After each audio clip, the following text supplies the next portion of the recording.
Hello, and welcome to another episode of Improperly Packaged, a show where we unbox topics related to movies, TV, games, whatever. I am Jordan. With me is Luke. How you doing, Luke? Oh,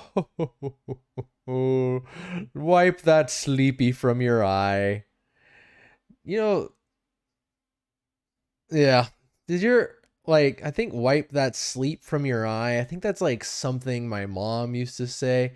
I feel like everyone has like that thing that their mom or dad used to say to them when they were tired or to get them up or wake them up or whatever. I don't know. I hate all of them. Jump up. Jump up.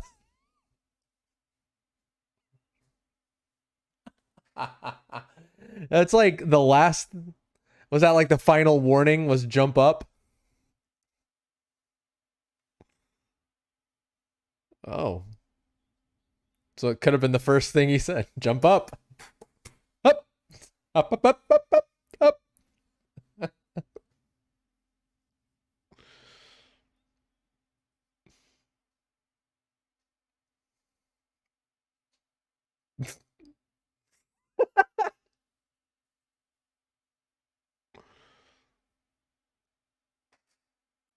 Jump up. You better jump up.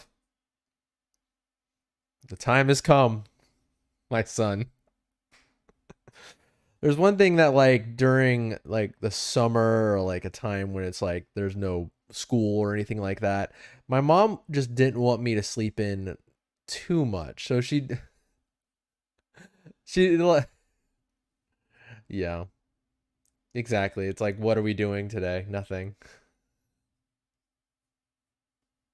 So let me sleep. Now it's like the opposite. I can't even do it. Like honestly, it's like the latest I can sleep in is like 8 maybe before I'm just like I'm freaking up. I don't know. Yeah.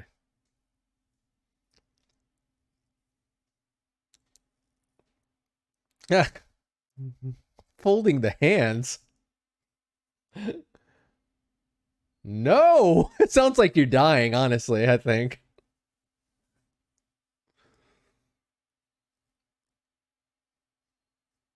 I don't know.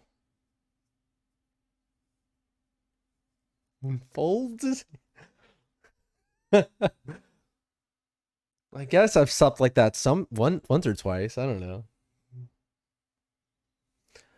Like maybe like behind behind the head, like leaning your head back. I don't know. That's probably like premium sleep quality back in the day, at least before, beds were all awesome. You got your pile of hay and your stick. That's all you got to rest your head on. Here's your stick. Oh, it's okay. It's in the Proverbs. Think three it to us, Luke. NIV, please. The folding of the hands. Hey, there it is. You knew what you were talking about. I wanted to. Dang it. We were just talking about how lazy we are. We need not be so lazy.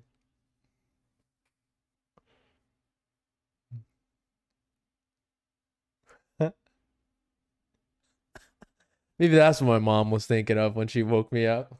Don't want none of that. They're folding.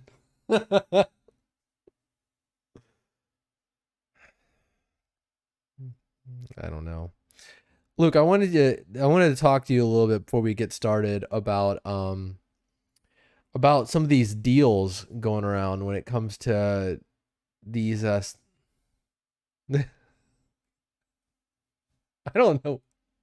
To talk about deals and maybe it could be part of it. We're like the Wario 64 podcast. I don't know. Well,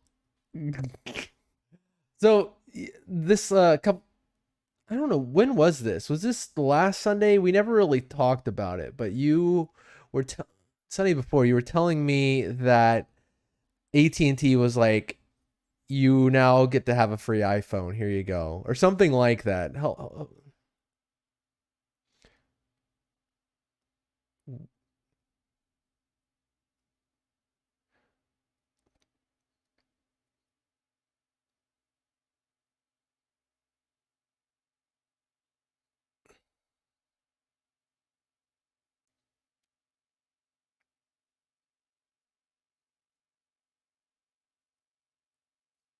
What? I don't know.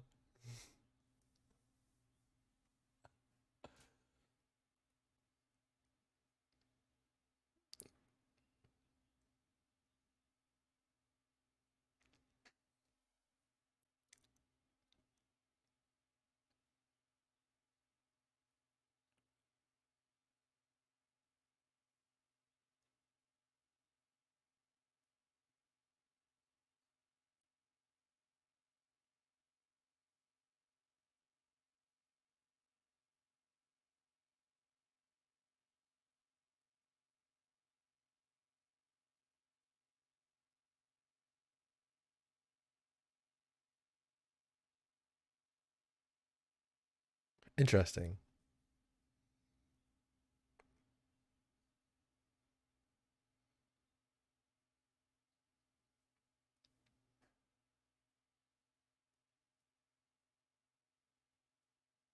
Yeah.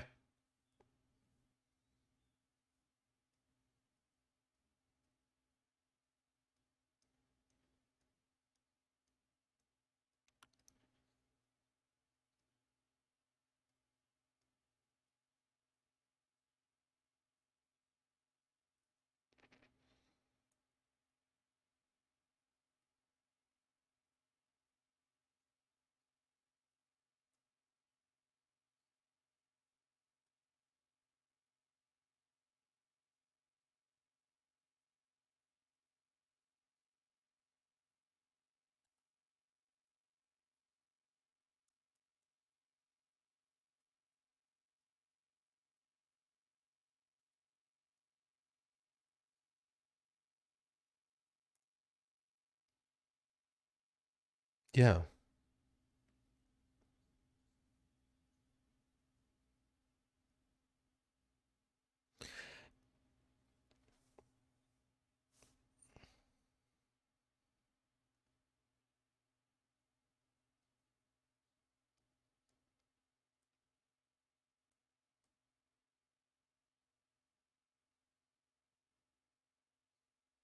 Oh.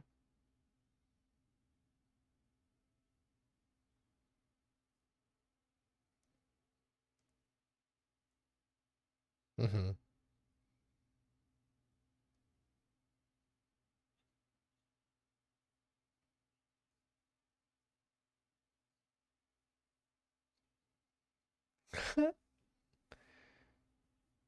Yeah, that is a big deal. Yeah.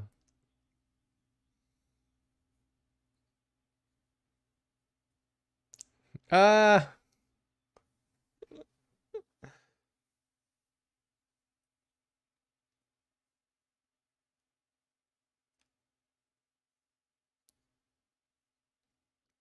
yeah, I mean, this is, yeah.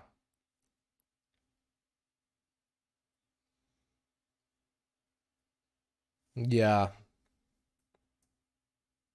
Throwing it all over the place. Just come here, you freaking phone.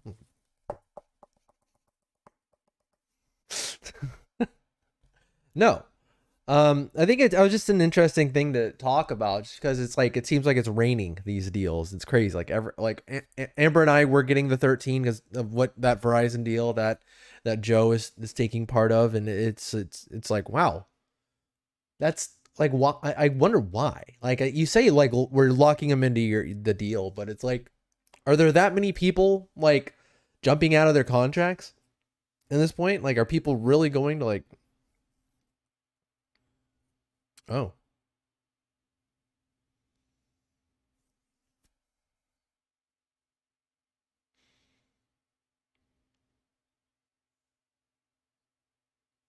Mm-hmm.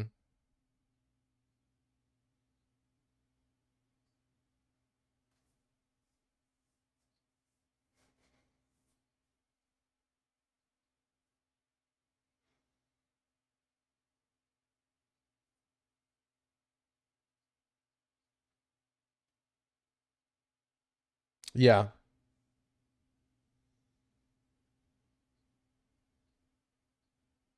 Yeah. It's interesting. Very interesting way of doing things. Yeah, very strange. It seems it is, I think it is all in all a good deal. It's interesting to see like what, as you said, the catch is like maybe not a catch that would be like gotcha and you did something like wrong or you did something not smart, but to the point that would be a big catch. You're right. And that in year three. Yeah.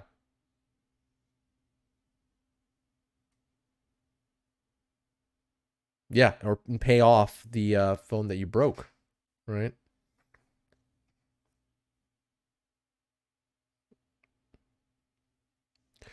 Yeah, because it's not like you're paying for it on during that year, so you would just get a just have it. I don't know.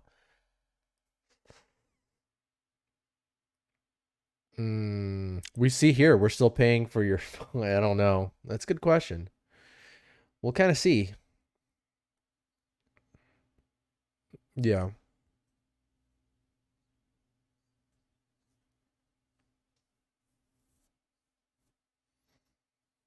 Hmm.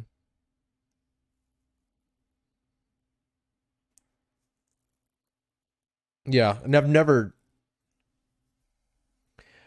seen it so aggressive. Like I've seen deals similar, but this is the most aggressive I've ever seen. Like it's funny. I got the text. It was like, "Hey, trade.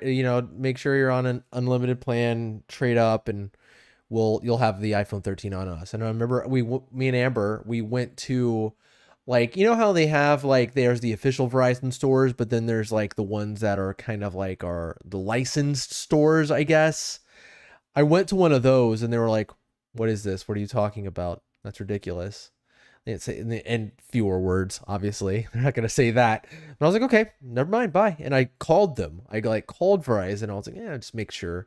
And they're like, oh yeah, oh we know that deal. Oh yes. I don't know. It's so strange. Anywho, that was random. But anywho, let's jump into what we've been watching slash playing. Luke, what have you been listening to over this last week?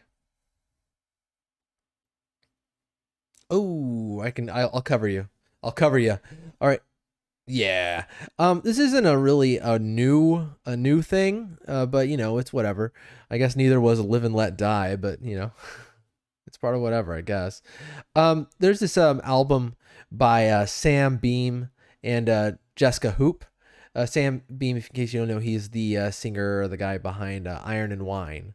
And so this is a little project he did with this woman called Jessica Hoop. And there's this album that they have. It's called Welcome to Feeling. It's quite good. I recommend it. It's folky, as you might think, with the guy from Iron and Wine, but it's enjoyable. It's been on deck for a while actually, and I realized I never mentioned it because I just recently started listening to it again. Be like, yeah, this is good stuff. Great chill music for sure. But yeah, find what you're looking for, Luke.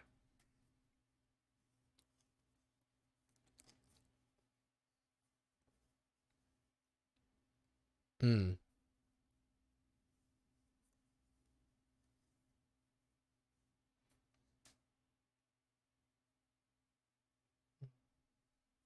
Hmm.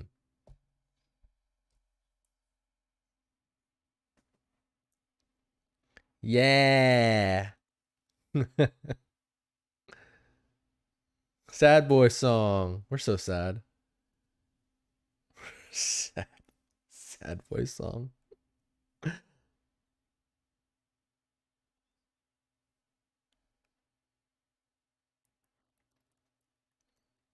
Yeah. I mean, really.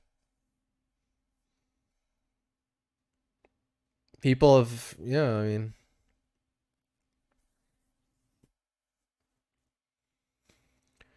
these people have put down their acoustic guitars and picked up a synthesizer. I mean, what can we say? Yeah, exactly. It works out. It's fine. We get it. We're still sad. It's cool. It's all right. Yeah, it sure does. I'm right there with you. I mean, even though it's a folk thing, I just recommended a album called Welcome to Feeling, so there's that. Look, I think it's your week. What have you been watching slash playing or Or if it's babies, that's fine. How's how's Indy? Watching and sort of playing, but mostly watching. Like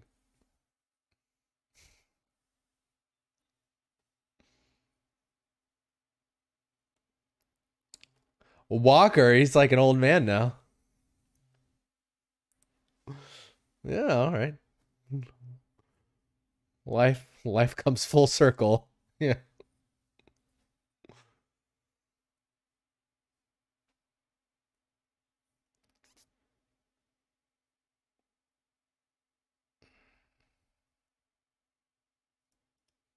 Oof.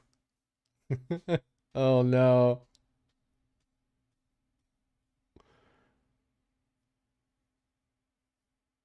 Had.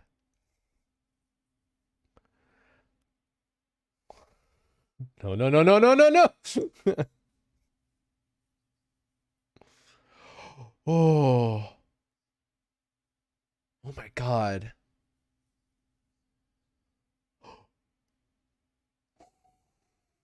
Ooh. That's scary. Think of this. Oh yeah, we're back.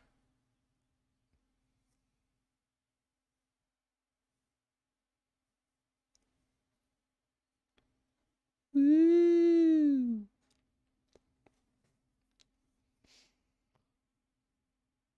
I see it.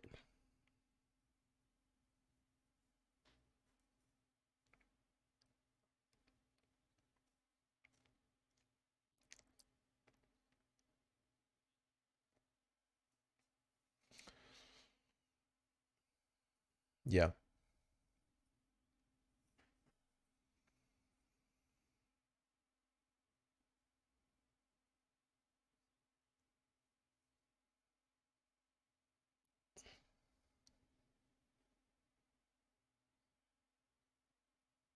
Mm.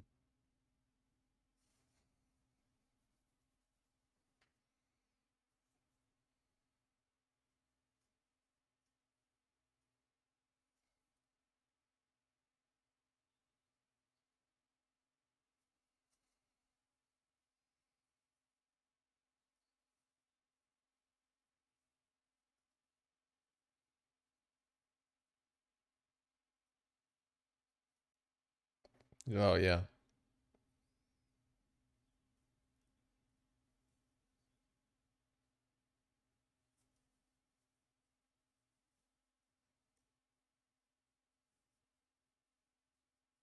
Mm-hmm.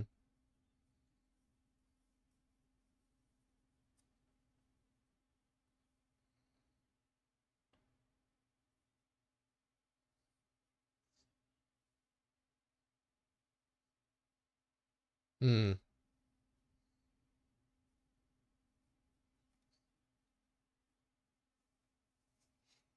Yeah, well,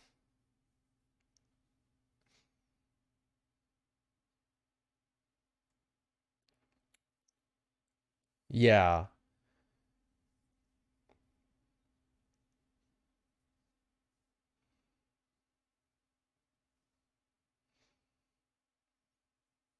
Mm-hmm.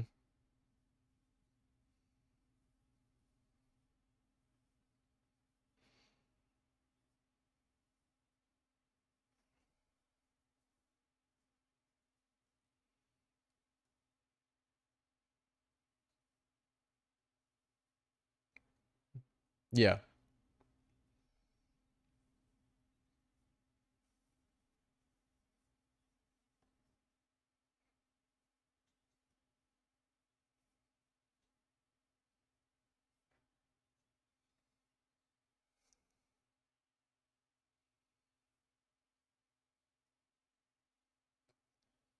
Yeah.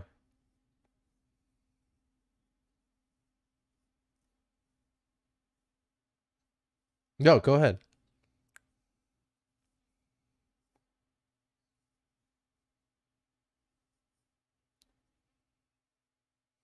An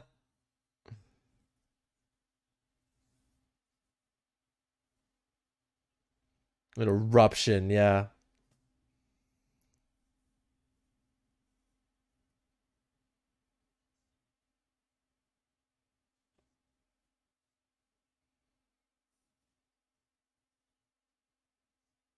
Yeah, that's nice.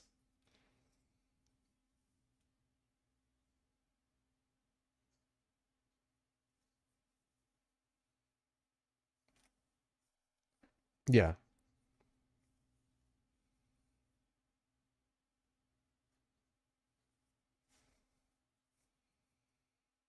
Mm-hmm.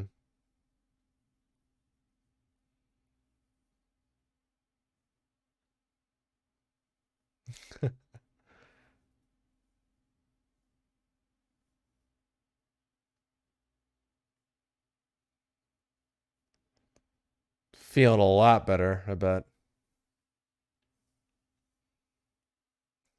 Yeah.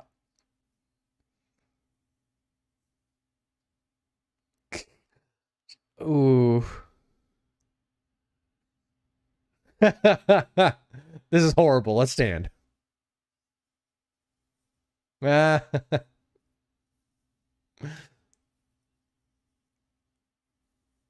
Mm-hmm.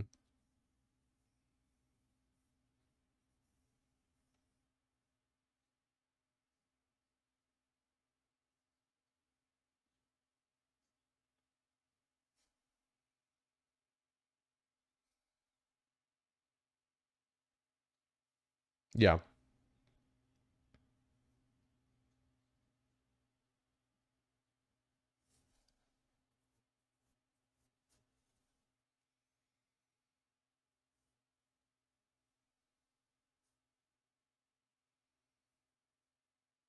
Mm-hmm. A lot of good stuff on Hulu.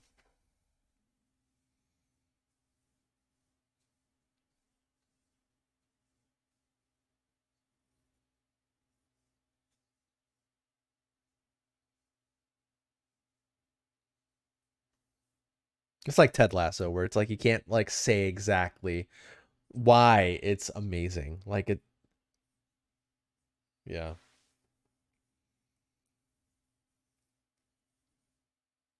yeah. Mm-hmm.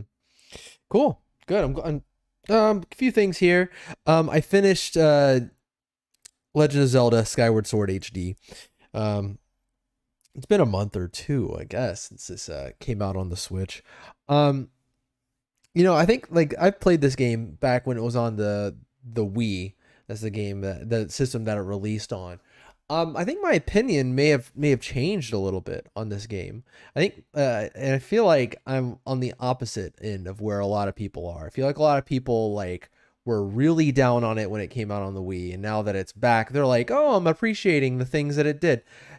I still really like this game, but I remember loving it. I loved it when it came out on the Wii. Now I have a lot more criticisms. I still really do like it, but I have a little more criticisms. I feel like there's some things that it does really well, like great.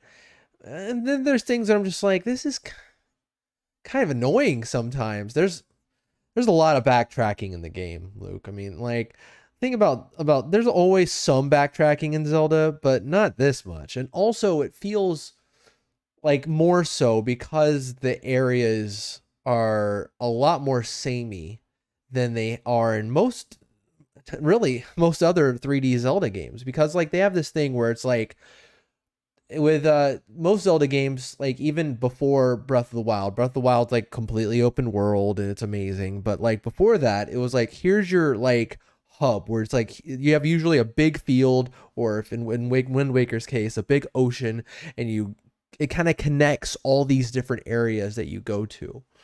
Um, and there's things in between, like, oh, there's a town over here, there's a mountain over there, there's a castle over there, there's a desert area over there, there's your home village over there. It's like it felt like there was a lot of stuff, but in this game, like you had your hub world is the skies above, and like that's where the game starts, and that's where the character comes from, and that's like a big deal going beneath the clouds.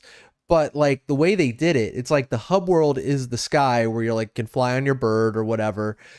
But the thing that's weird about the game is like everything up in the sky is almost, it seems really inconsequential, where it's like you felt like with other Zelda games, like I'm going on an adventure. I'm traveling across Hyrule Field to go to the Lost Woods or whatever it is, and you really feel like you're on like this big adventure, and you feel like the world is living and breathing. But how it is in this game, it's like you open up portals that go to different areas of the land below. So it feels so disconnected to where I feel like very aware that I'm like selecting a map basically instead of like I'm going to this place. It's kind of weird. And basically like there's these three areas that you keep going back to. These no, three areas, but they keep expanding, and they do give you a lot of different stuff to do, which and a lot of cool puzzles and cool things to do, but sometimes it's just like, oh, okay, I got to go back to the volcano area again. It's going to open up more, but I don't know. Like I feel like I didn't notice that stuff as much when I played it the first time, but now I'm just like the repetition of it. It's kind of like I was just like I had to kind of really kind of just sit down and be like, I'm finishing this game. I got to finish this game, because I wasn't like not unlike, a lot of games where I'm just like this is all I want to play. But with this, I was just like at a certain point, I just kind of lost steam, and it's a shame because there's a lot of great stuff about it. Like honestly, the music I think is some of the best. I think the some of the puzzles are great. Some of the dungeons are really good. The story is great. It's really good. Like this is one of the few games where it's like Zelda and Link have like more of an emotional connection, where usually it's the classic, there's a princess and I met her and she sent me on a mission and now I've saved her.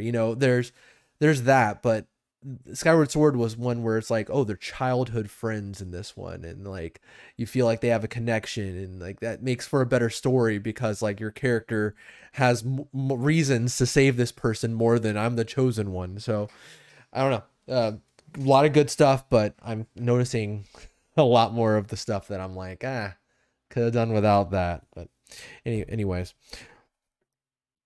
yeah. I'm going back to it now. That's one of I wanted to get this game out of the way because I was like, there's always a weird thing I have when I'm dedicated to beating a game, especially if it's a game I purchase like that. I'm like, I paid $60 for this. I definitely need to beat it. I want to beat it. It's just I lost steam, and if I continue forward onto like too many other things, it just gets put on the back burner. But now I feel like, all right, now I can move on to another game. So Psychonauts 2 is what I'm wanting to go back to now. How have you played any of that? I'll let you know how I feel about it. I'm really looking forward to playing it because what I played so far, like just the first like couple hours, I was like, this is really cool. This is really quality. So, hmm yeah, looking forward to it. Yeah, get that. I don't know what you're gonna get rid of, but um, couple just a quick thing. I'm watching a new anime, not a new anime series. It's an old anime series. Sometimes like there's anime series that you've watched in the past, and it's just like you feel like it's time to watch it again. I'm watching an anime called The Big O. Um, it's just a real. It's like it's one of those series where it's like it's kind of easy to explain. It's Batman the animated series meets giant robot genre, and kind of like a film noir detective story kind of thing where that's it. That's it. There's a lot of mystery here and there, a lot of cool music, a lot of cool visuals, cool main character who's suave and you like seeing. But yeah, I mean, I don't have too much to say about it. Look it up. I feel like it's when people talk about like classic animes, it's not one that comes up in conversation too often. I think mainly because a lot of the story is kind of nonsense. That's probably why. But it's one of those shows where it's like the aesthetic is so good. I kind of just sometimes I'll have it on and I won't be paying full attention to it. I'll just kind of be, doing other things. But I'm kind of just like vibing with it, I guess. I don't know how much to put that vibing with it sounds so stupid. But lastly, Star Wars Visions. So, at first I was like, man, I'm really looking forward to this. I can't wait to watch it. We might want to do a full show on it. And I knew you weren't going to have enough time to watch it. I was like, maybe we should save it for, for future weeks, see how I feel. I can, talk to Luke about it.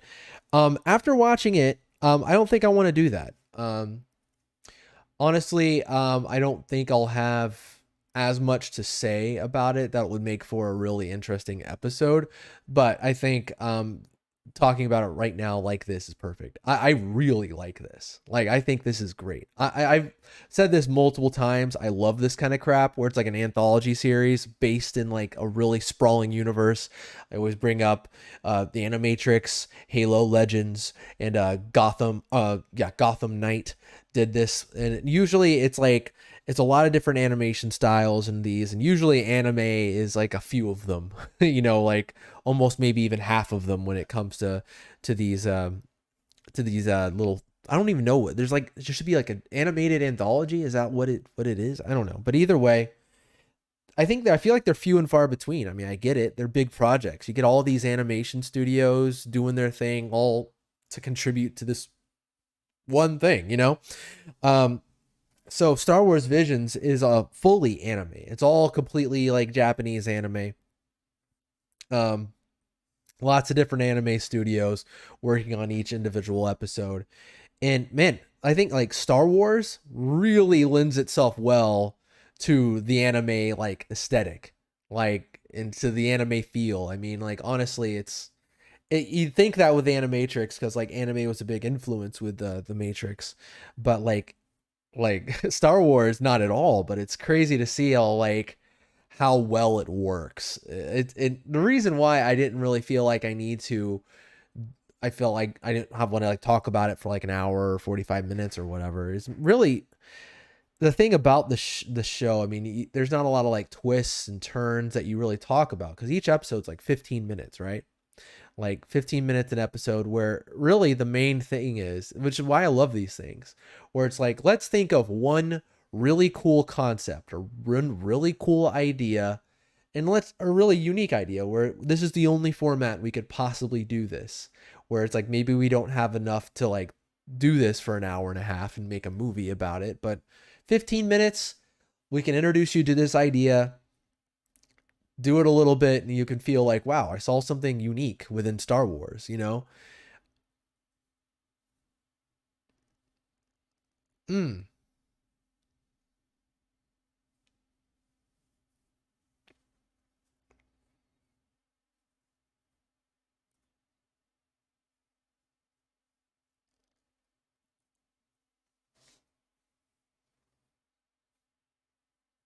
Mm.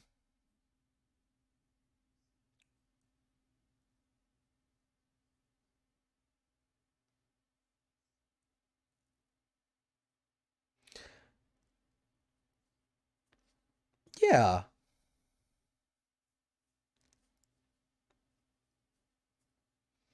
It's like it creates its reasoning for being within that thing, and like Star Wars being a pre-existing thing to base all these stories off of. I mean, like I think like almost all of these. There's nine, I believe. Yeah, nine of these. I enjoyed all of them except for maybe a slight exception for the last one. The last one I was kind of like, yeah, that was all right.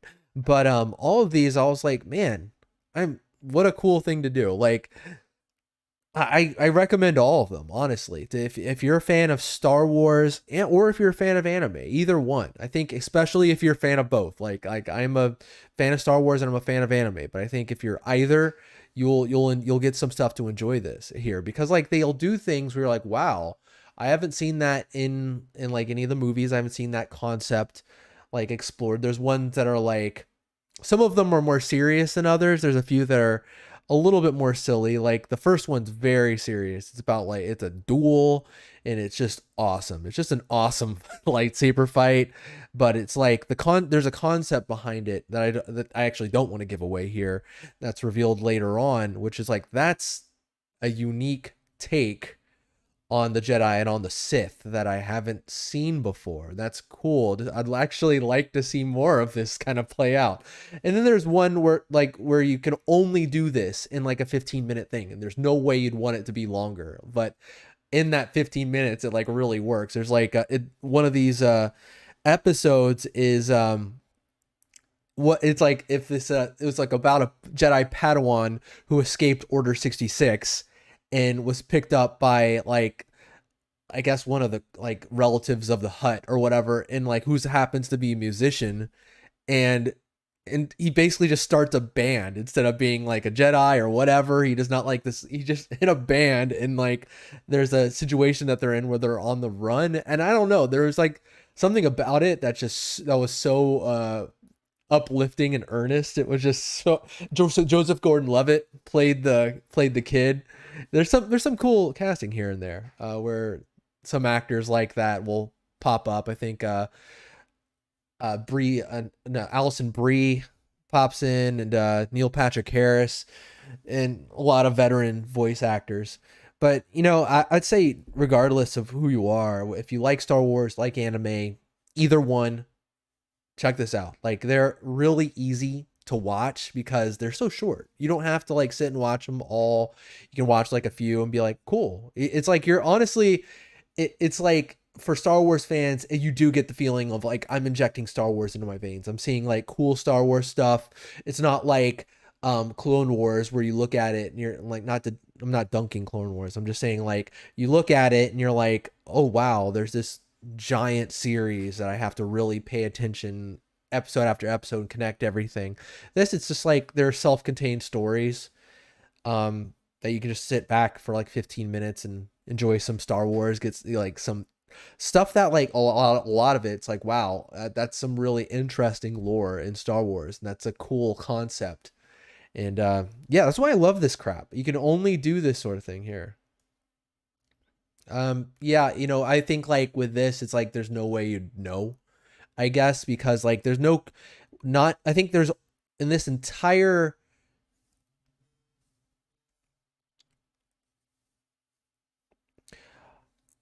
I wouldn't see, I wouldn't see them doing that either. Yeah, I wouldn't, whether it's canon or not, I don't, yeah. There's stuff that like seems like it takes place way back in the past. There's one episode that like actually takes place in a future we haven't seen yet, and there's stuff that's like obviously in between. I think I think so. I hope that's where they base it, but um oh, they may have. I may have just missed it. I'm not as well much plugged in, but yeah,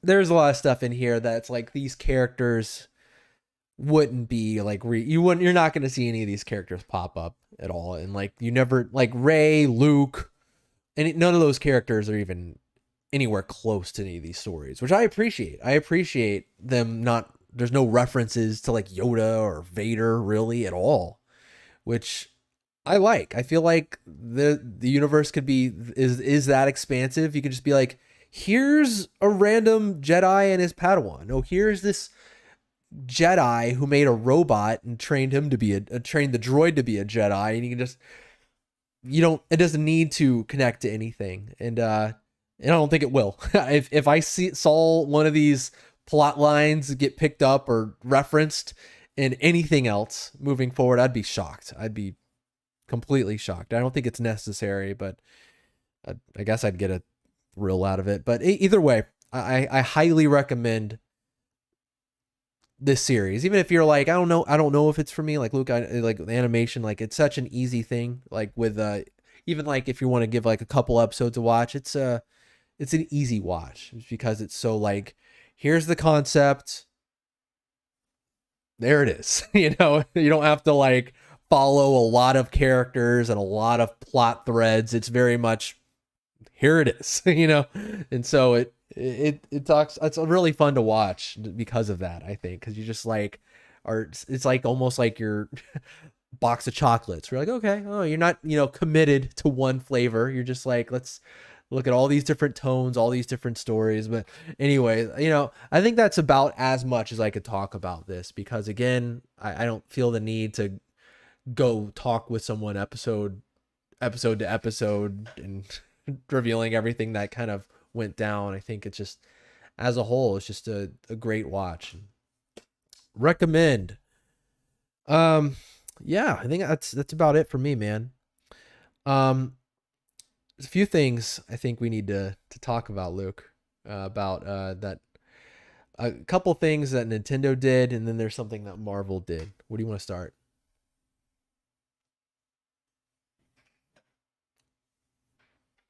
All right, let's start with Nintendo because there's a few things. There's the direct, but then there's like something that was strangely announced during the direct. It's not like a thing that I've seen done before. Of course, I'm talking about the Mario movie cast. Yeah, yeah. Of course. I mean, like I've never seen. They've never done this before. Obviously, I mean, there's never been like a Nintendo movie in like the recent times, at least when they're doing directs, to where they could do this sort of thing. It was so weird watching it, being hyped about everything that I was seeing, and then uh Miyamoto comes on, and I'm like, oh, are we getting a new Mario game? Then he starts talking about the movie. I couldn't believe it. Yeah, yeah. I didn't, it's one of those things where it's almost like I half expected them with like their history with the first Mario Brothers movie, how there was so much shame, um, and so much like kind of wanting to brush that thing under the bed or shove it in the closet and run away from movies that Nintendo had after that. I was surprised. I was almost expecting them to be like, yeah, we're going to allow Illumination to do this. We're not going to talk about it very much in case it doesn't work out or whatever. But apparently, they're really involved in each other's business in this. Like Nintendo and Illumination are really working together. Apparently, from what they're saying, at least.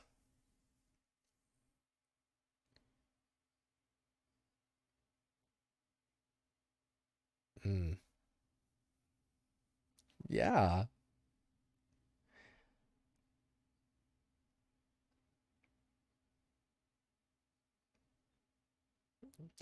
Yeah.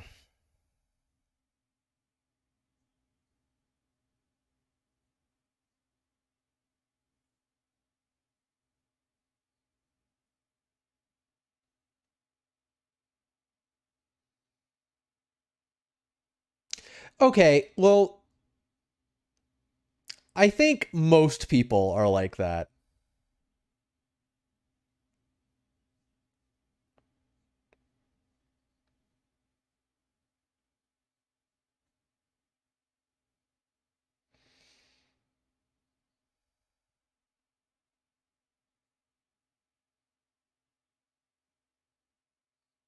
Right. Hmm.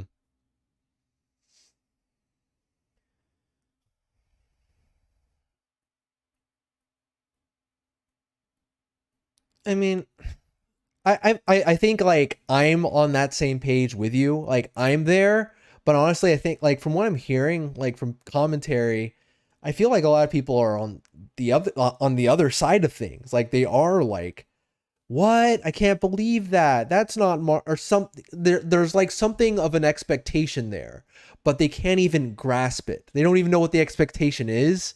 They just have an expectation. I don't know what I don't.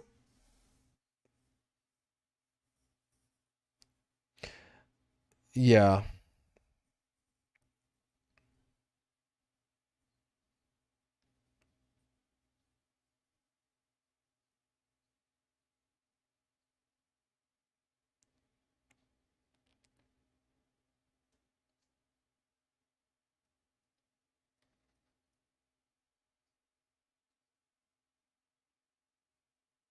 Mm-hmm.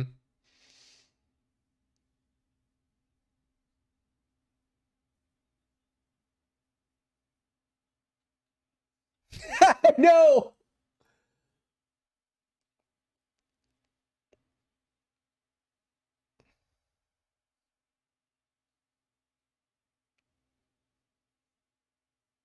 Yeah.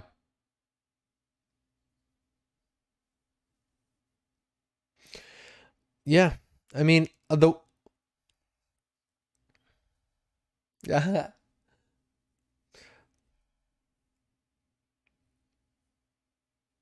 I we don't Oh, we don't usually do this, but like and talk about like other people's commentary. But it's so interesting to me this time around. And I'm not going to name any names of anyone out there, not that the person's listening or whatever. But like the one of the worst like takes I've heard was someone like going back and like retroactively saying like how like I don't want how good the original Mario movie was, and like how that was like that is, and like saying it as if it was a reasonable thing to say. Like they're like saying, you know what, that first movie that had a lot of great stuff in it and it was different. Yeah, it's one of those things where it's like I think I might get what the person's saying. Like I have affection towards that movie in the same way I have affection towards Howard the Duck. These are two movies that are horrible, horrible, and I watch them with enjoyment because of how one, how horrible it is, and two, because it's like such a time capsule of like that time and like and all the weird choices they were making, but it's not good. And so I don't know.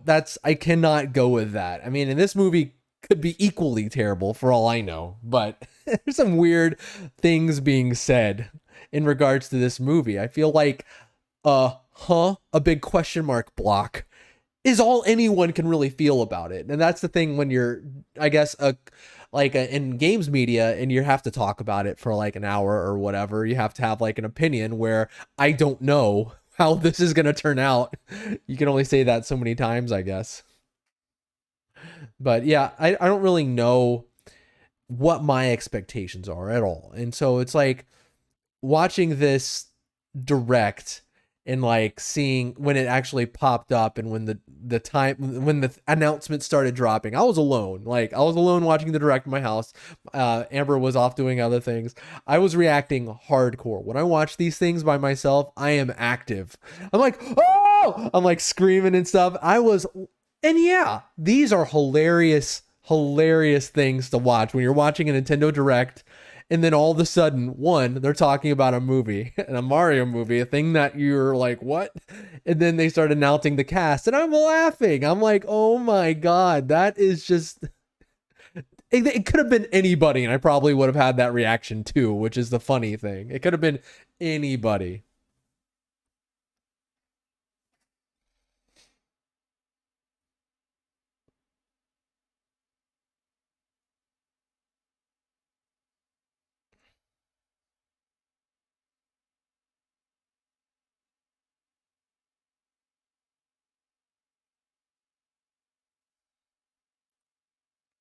Yeah.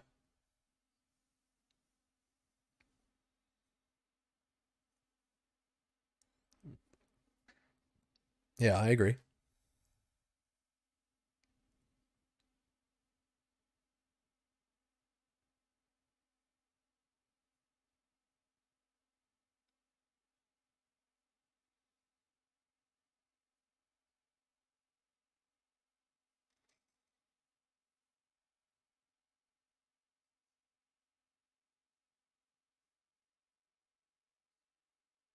Mm-hmm.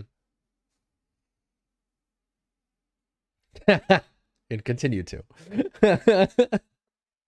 Yeah, and I get it. And we're seeing like honestly, I think an unprecedented amount of success for video game movies in general. I mean, they're not lighting the world on fire. I mean, Sonic was is the best example, but we had a Mortal Kombat movie that people were fine with, and like there was a lot of people who enjoyed it, and if not, they were like, oh, that was pretty good. I think that's where we were. We're like, oh, it was pretty good. But then they had the Detective Pikachu movie, which, well, the fans at least seem to really enjoy. And so it's like there's some goodwill. It's like the first time where it's like we actually have the expectation for a video game movie to maybe be good, because of recent success. And yeah. Let's talk about the cast. I don't know how much we're going to have to say, but we should probably, at least mention, yeah, Chris Pratt as the plumber himself as Mario. I mean, what's there to even say, It's one of those things where it's like it's crazy and surreal. It Yeah, it's crazy. Um, I'm not. I have no like opinions on who you should have gotten. I think like when I hear people say like Martin getting Martinet to do it, the current video game voice of Mario. No, sir. No, no, thank you. Is what I say. I like Mario's voice in the games. It's fun hearing him go yippee and wahoo and let's go. Yeah,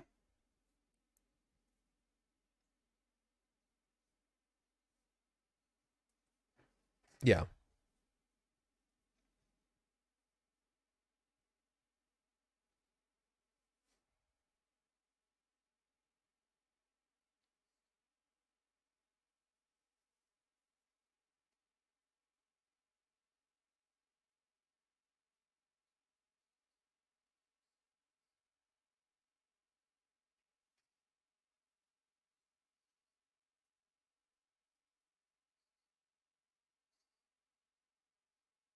oh, good grief. Mm,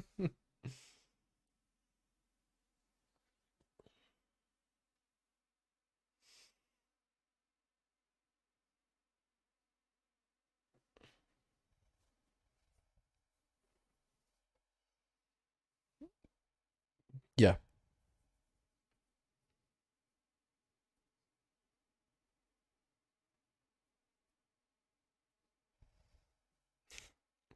we got Donkey Kong 2, baby.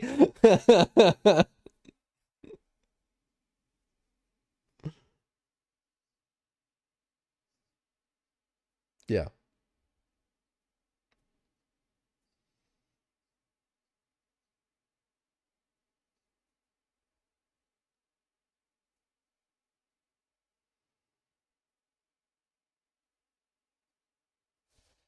yeah.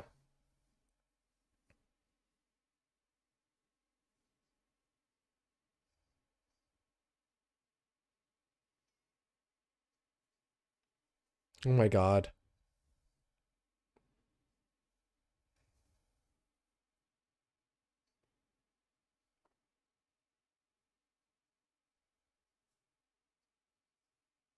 Yeah,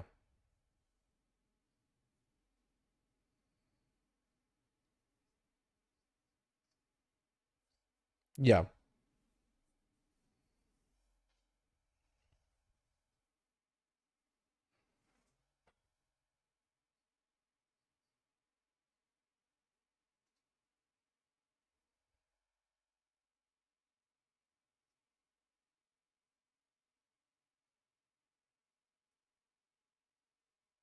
Hmm.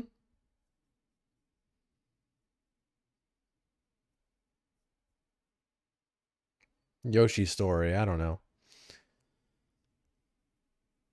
Hmm. Yeah. And the thing is, it's like when people say like what you were saying, like, oh, Mario isn't how he should be represented. He hasn't been represented in any other way other than video games, and that's not like a narrative form. He's either like platforming and not saying anything, or if he is in like a story based thing, like say Mario RPG, everyone else is talking, but Mario isn't. And it's not like it's in a cinematic way to where it's like just make that the movie. No, it's not. That's not it at all. Yeah. Mm-hmm. And let me just say, even when Mario is represented outside of video games, every single time it's different. So there was a Super Mario Brothers Super Show, Mario Brothers 3, Super Mario Brother World. Those are three different animated series that came out in the 90s. They were all different from each other. And then, of course, there's the movie, which was different from anything you'd ever imagine. But now we're going to have this.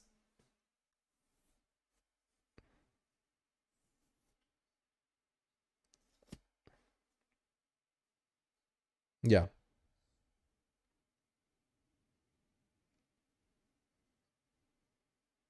Yeah.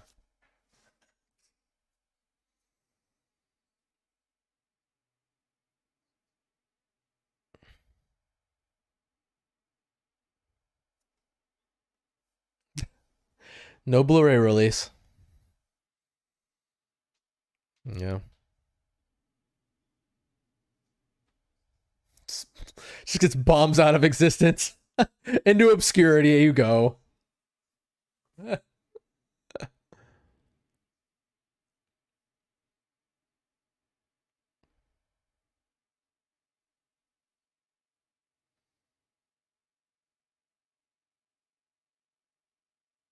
Yeah.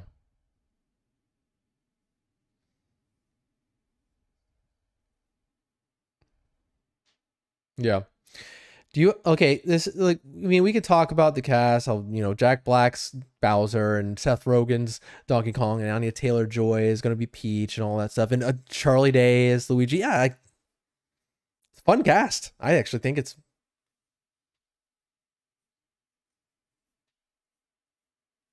yes, Toad. Mm-hmm.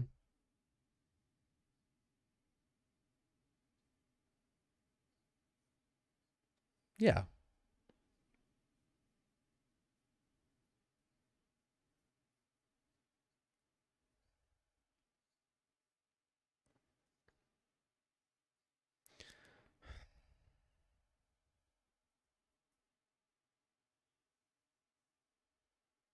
yeah. No one's upset about that really.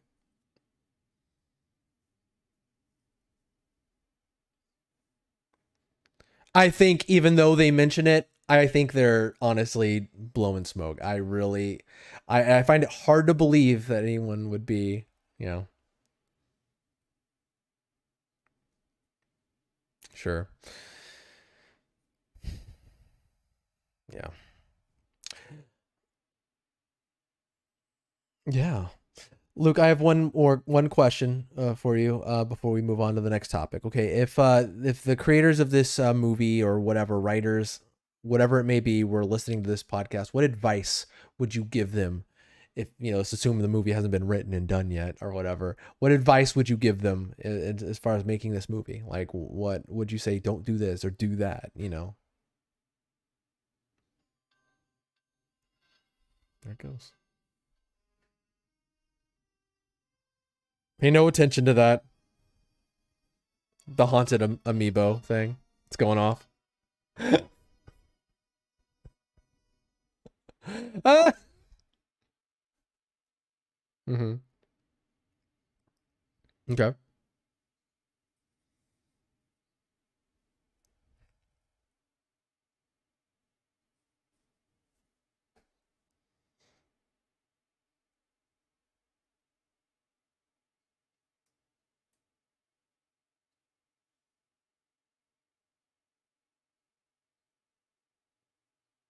Yeah.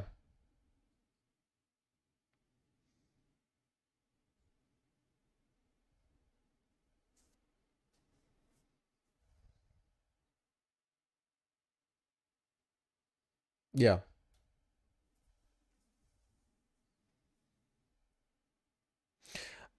No. That's good. Um, don't be too stupid. Like this is like Illumination Studios. These are the creators of Minions, and they can do other things. I do not like Minions. I find them to be too stupid. To where I'm like, I just they're too dumb. I think they're too dumb. And when you're bringing characters in here, the one thing they could do that would upset me and would like be like that kind of hurts my feelings a little bit, not in a real way of course, but just like for someone who's like, I want this to be good, I don't want it to be amazing because I don't have those expectations, but don't make these characters stupid, like overly stupid. It's okay if they're not like geniuses or whatever and they're not perfect or whatever, they can be goofs, but don't make them stupid to where they're just so stupid. I'm like, wow.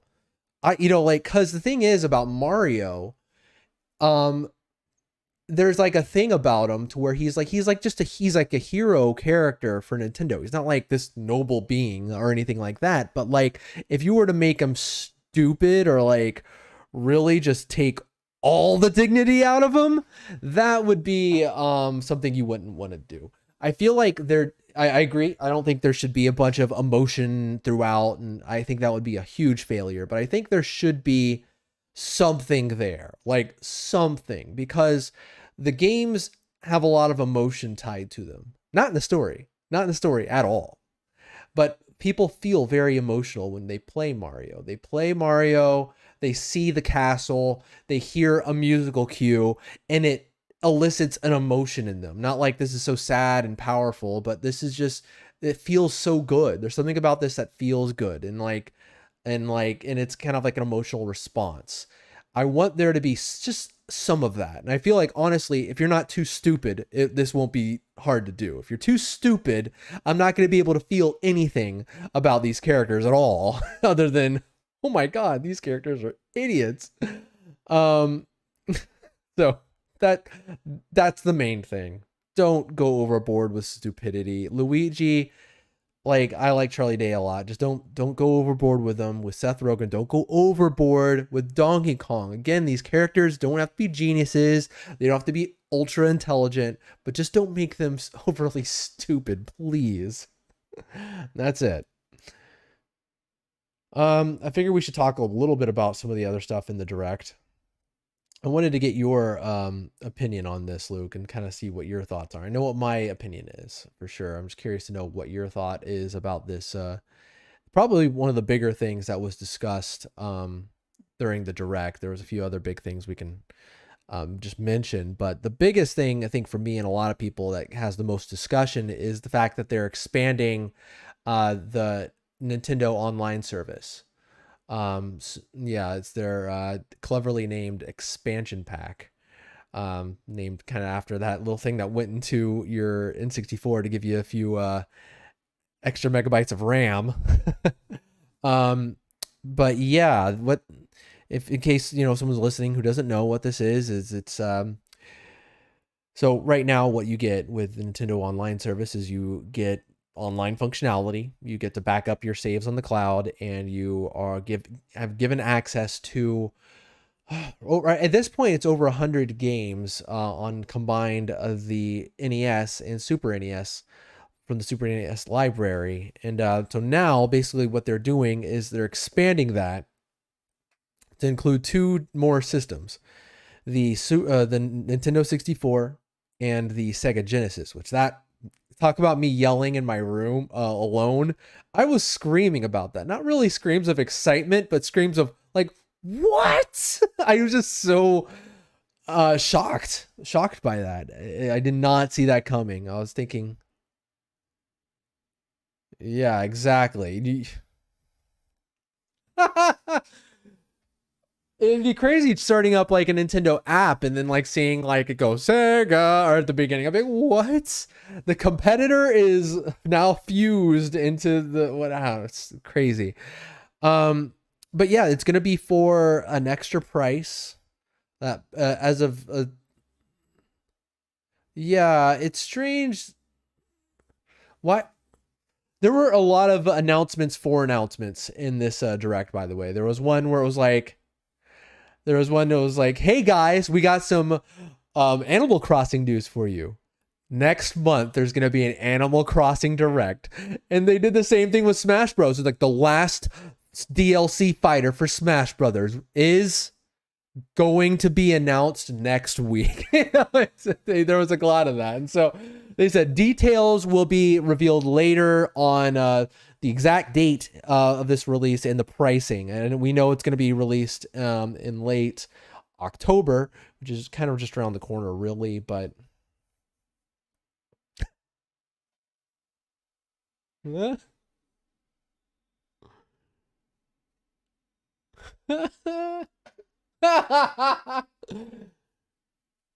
get ready.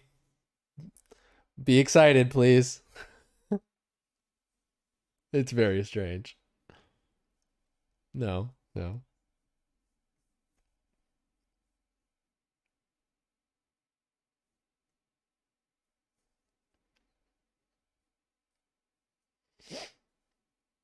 Yeah.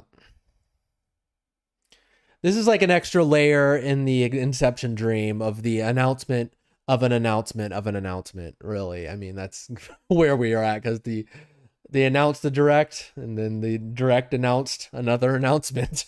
So, but yeah, yeah. Okay.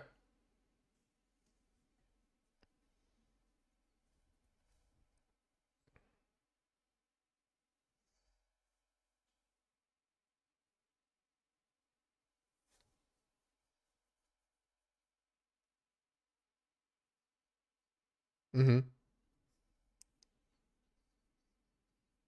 Yeah.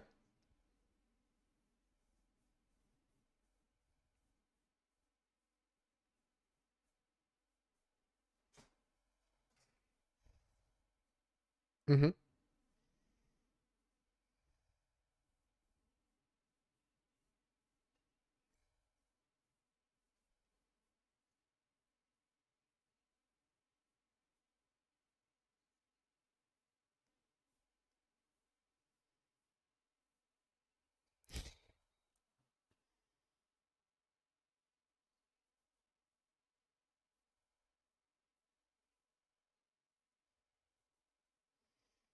Mm-hmm. No, Luke, this is why I wanted to know your opinion. Mm-hmm.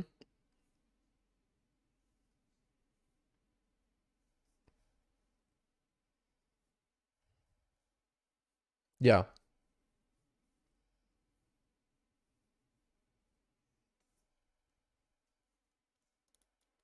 Mm-hmm. It's funny because like as you said that, like why I wanted your perspective on it is because I hear the Nintendo 64 announcement. I'm like, yay! You know, the meme, take my money. And you know why I want your opinion? Because I'm on the leash, Luke. It is around my neck, and yeah. And the funny thing is, I at least there's this. I see the leash. You know, it's like what it was the what does the Dr. Manhattan say or whatever? It's like I'm a puppet too. I'm just a puppet who can see the strings or whatever. And so it's the same thing. I get it because like I see how Microsoft is like, you know, how they deal with nostalgia. They're like, "Oh, you're nostalgic for Halo? Well, here's a Halo collection that has basically everything on it. We give it away for next to free." Yeah, you can purchase it for like $2 if you don't have Game Pass, basically at this point, and it's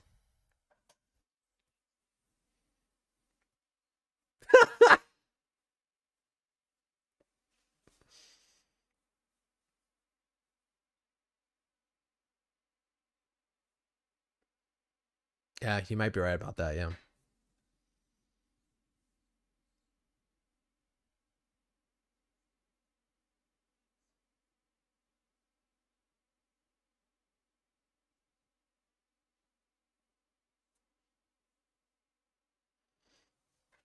yeah,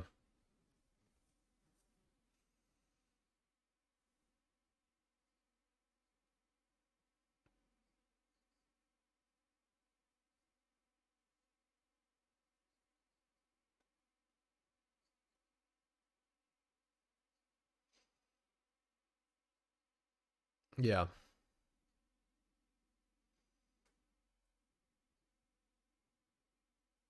yeah,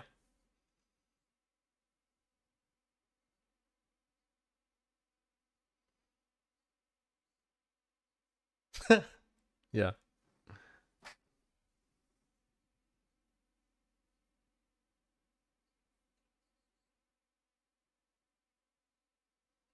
yeah,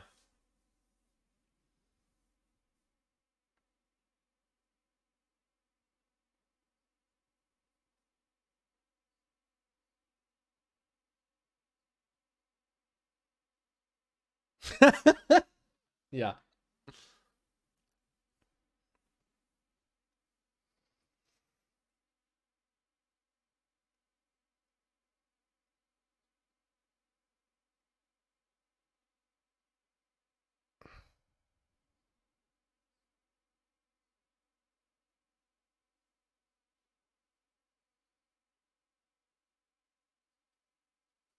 yeah,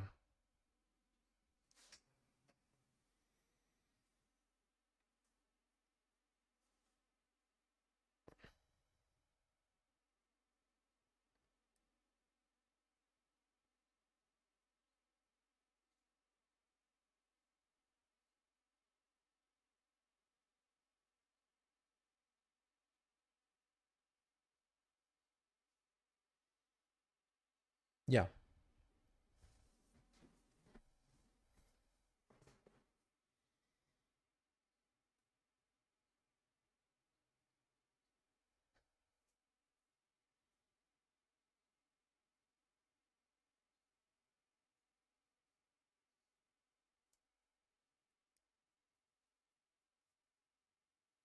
Yeah.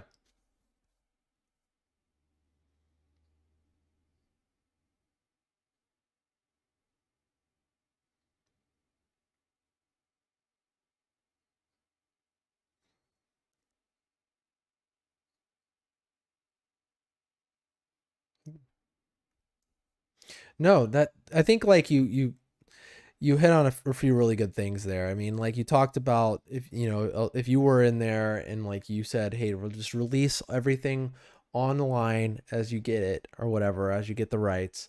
And you know, the funny thing is, it's they sort of did that with the Wii and the Wii U with the Virtual Console. They sort of did.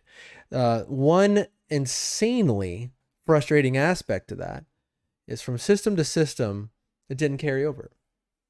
And so it's like they kind of did that where it's like, oh, here, you want Zelda? There's Zelda. There's Ocarina of Time right there. Oh, you want Donkey Kong 64?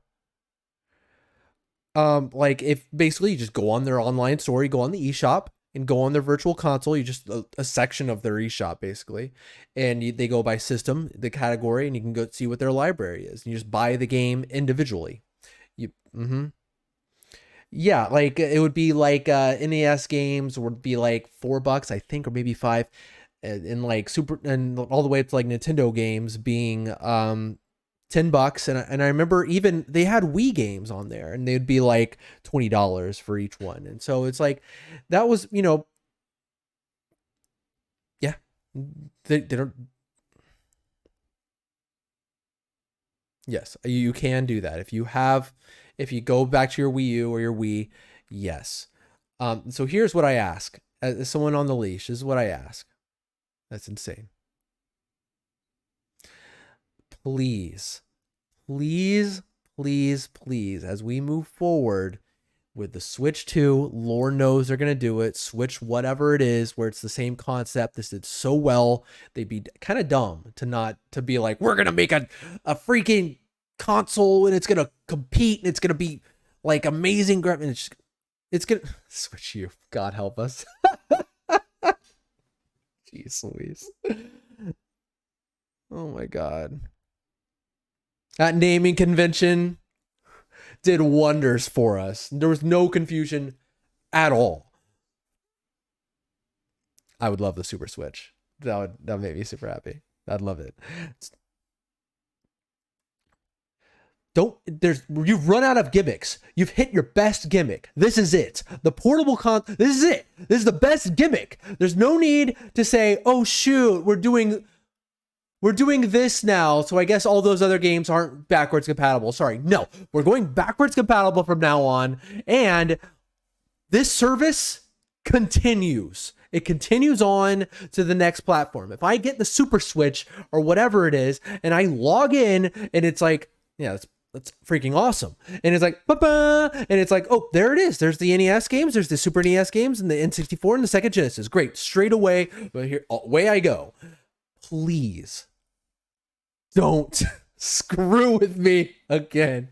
And I don't think people can accept it anymore. I think we're done. I think like the way I hope so too. I never expected that with the Switch. When the Switch came out, there was nothing in me that said I can download all my virtual console games. I was pretty much like, no, it's not going to happen.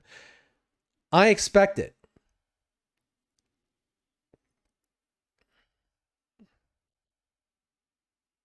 Yeah. Yeah. Yeah. Yeah. Yeah. Yeah. It's been deemed unacceptable to do otherwise by both other giant gaming companies. And Sony crossed that line now with this new console, and we're both in a world where it would be unacceptable to say, "Oh, we're onto the Super Switch. I guess you can't play Breath of the Wild anymore." Yeah, I'd like to see them do that. I'd like to see them do that.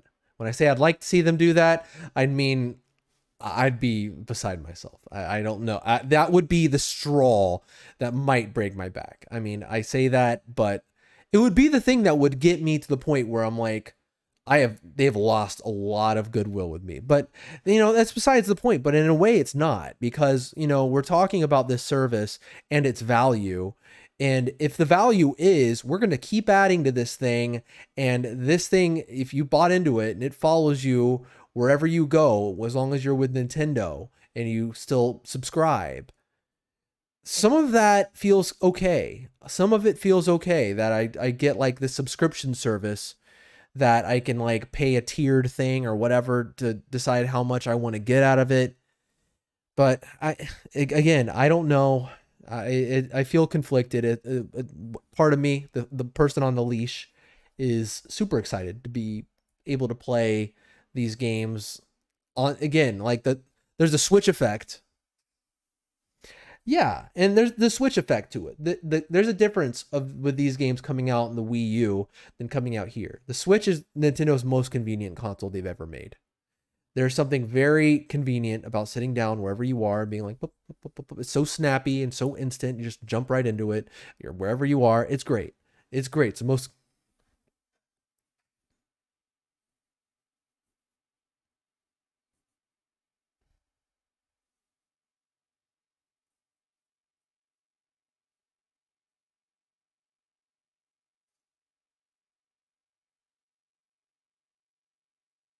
Yeah.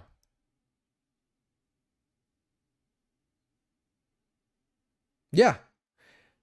And they never go away. And that would be another thing. They never leave. It's not like, oh, this is what's leaving this month. No, you can rest assured you are on this tier. Those games are yours as long as you have this subscription.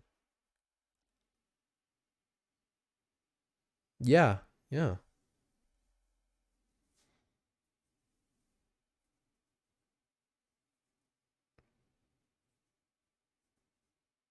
Absolutely. And like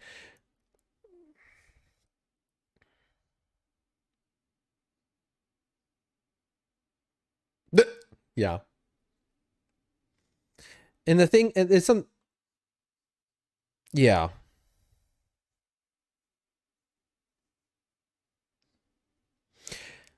It's like it's something more a little exciting about N64 because like all these other consoles that they have so far, NES, Super NES, and Genesis, at this point, as far as where emulation's at, you can pretty much play these games on a shoe, and you're good to go. Yeah, that's what I'm talking about. And so it's like so N64 though, not so much or whatever. You can it's you're freaking playing Star Fox on them. It's great. But these 64 games. Yeah, like for instance, I told you about my hacked PlayStation Classic. Some of them they really can't do it with N64. A lot of PCs have a hard time doing N64 ROMs. So for Nintendo to come and say, "Here's your Banjo Kazooie," thank you. Sure, great. And that's cool. Microsoft and Nintendo working together. Another instance of that, which is awesome. A lot of people did not think Banjo Kazooie was coming because of that, but it was crazy. Go on Twitter and be like, see Rare's Twitter account, be like, you saw that right. Banjo Kazooie is also going to be coming to the Nintendo. I'm like, that's awesome. Good for you, Microsoft. Yeah, there's ones at launch, and then they're like, and here's what's coming. Like, here's what you get day one, and here's what's coming down the road that you can expect.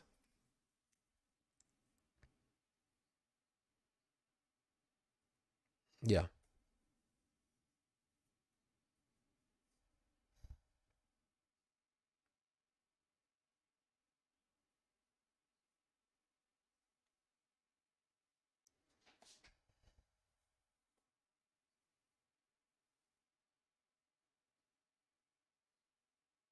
Mm-hmm.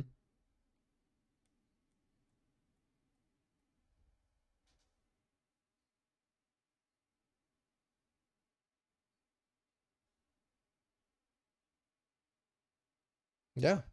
That and again, that's the thing about a lot of these. Like a lot of these other games, like in SNES and NES, has been so readily available on so many different things. On you go to flea market and you see like, oh, we're selling a bootleg NES that has 200 NES games on it. Come step right. But with these 64 games, like, no, I'm with you. I've never played Mario Tennis really. Other than in like McDonald's. Yeah, a lot of these are rare. You can't. pick them up so easily. I have a 64 and like some of these and like a lot of these carts that I'm like, oh man, I'd like to play this game again. And it's like, that's an expensive proposition to be like, I'm going to buy like a freaking like copy of Mario Tennis. Like there's just, it's not that cheap, you know? And there's games that I have that I'm like, this copy of Zelda is like worth like $100 because it's one of the gold ones or whatever. And it's just like, it's not an easy console to go out and play these games. So this one's a bigger deal than I think a lot of these other ones, but, and yeah, it's cool because like, there are a lot of these, as you said, I haven't played. I've not played Dr. Mario 64. I've just never played it outside of like a McDonald's waiting for my Happy Meal or whatever. Remember those? Remember those little, and all the joysticks are horribly mangled. Anyways, couple things. There's not a lot. There wasn't like a, for me personally, like a giant amount of things that excited me in the direct, writ large. That this was probably the bigger one, but another one that was big for me is I forgot the name of the game. The Kirby game. It's the Kirby the forgot. Thank you, the Forgotten Land. Yeah, that's a big one for me. I expected a 3D Kirby game to be released any minute when the Nintendo 64 was out. I remember thinking any minute, any day now, a 3D Kirby game will be released. Everyone's getting their 3D dues. We got Mario 3 and we got Zelda. Everyone's going. It's Kirby's turn. Donkey Kong was there, you know, and so we're fine. How many years later? Never happened. Never. We got 3D modeled Kirby in a 2D game. Yeah, exactly. But never, ever. This is it. It's crazy. It's crazy it's taken this long, but I am excited. It's like I've been waiting for this game for ages. I wouldn't tell kid version of myself about this game because he'd be like, I have to wait how long? You know, I thought it was coming out in a couple months. Exactly. I saw screenshots of the 64 one. That's going to be 3D, right? No, little Jordan. There will be many 3D modeled Kirby games that are 2D, but 2022 is when you're seeing. Exactly. Maybe to save the disappointment. I was a huge Kirby fan when I was a little kid, and so I'm fine. This is it. Yeah, that's your Kirby game, little boy. No, that's still 2.5. Yeah.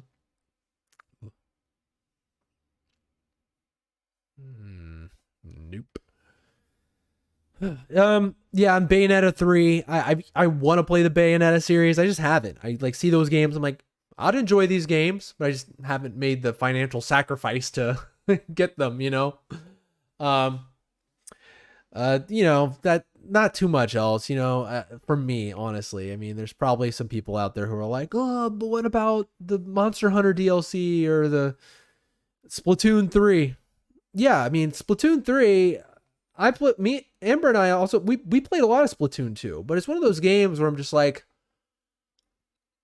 I don't know. I feel like you play one and unless you're like super competitive and super into it, how much more are you gonna get out of it? I don't know. I could be a really terrible take there, but that's how I feel about it. I'm just like, fine, you know. So I don't know. We'll see. Unless there's something that really blows my mind with like maybe the story mode or something. I don't know. But yeah, that was it. We were gonna talk about a Marvel thing, but we're running pretty late. Maybe we'll discuss it a little bit next week about the Marvel Steve Ditko estate kind of thing. Yeah, we can cool with that. Okay, cool. Well, it's been fun. What are we talking about next week? Are we talking about Venom next week? Venom, Venom, Venom, Venom. That's the only part I know of that song. The first time I heard that song was in the credits of the movie. I had no idea it existed, and I was like, what? When I heard Venom, Venom, Venom, Venom. Yeah, it is kind of catchy. I'm always a fan of because something that doesn't happen very often anymore is like, here's the song of the movie. This is the song that was written for this movie, and it's about the movie. It has things referencing the movie, maybe. I don't know. Go Ninja, go Ninja, go. That's what I'm talking about. And they say that hero save us. It's Spider-Man. Yeah, it's not like, oh, and like Batman Forever. Like when you hear Kiss from a Rose, I think most people don't think about Batman Forever. Because what does that have to do with Batman Forever?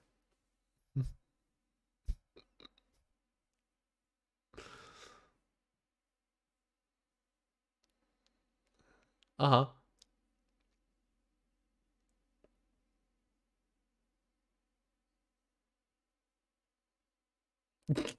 Yeah.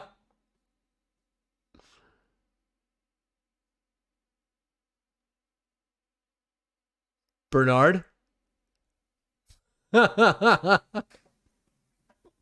He was? He was in that?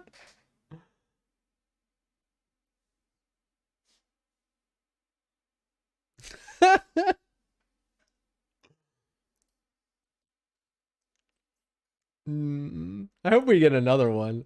Is the Eminem gonna return with a carnage? Carnage. I don't know what he'd possibly do. That's awful what I just did, but anyways. Here's to you. Well, anywho, we'll be back next week with some Venom. Oh yeah. See you, man.